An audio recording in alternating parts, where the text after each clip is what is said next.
Hello, જો તમે nail polish કરવાના શોખીન છો તો આ રીલ તમારા માટે છે. જ્યારે નેલ પોલિશ કરવાની વાત આવે ત્યારે એવી ભાગ્યે જ કોઈ સ્ત્રી હશે કે જેને નેલ પોલિશ કરવી નહીં ગમતી હોય, અને નેલ પોલિશ કાઢવાની વાત જ્યારે આવે ત્યારે નેલ પોલિશ રિમૂવર તો પિક્ચરમાં આવે જ.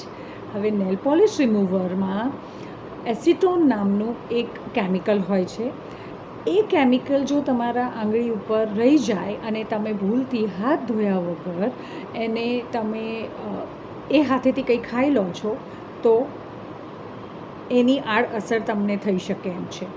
શું થઈ શકે? તો ગળામાં બળતરા થઈ શકે. જો વધારે પડતું એ કેમિકલ રિએક્શનમાં આવી જાય તો ગળામાં ચાંદુ પણ થઈ શકે, તમારું પેટ અપસેટ થઈ શકે, નોશિયા અને વોમિટિંગ પણ થઈ શકે. સો નેલ પોલિશ રિમૂવરનો ઉપયોગ કર્યા પછી હાથ જરૂરથી ધોવા જોઈએ. આપણને બધાને ફૂડમાં ફ્લેવર જોઈએ છે, એસિટોન નથી જોતું, આ યાદ રાખજો.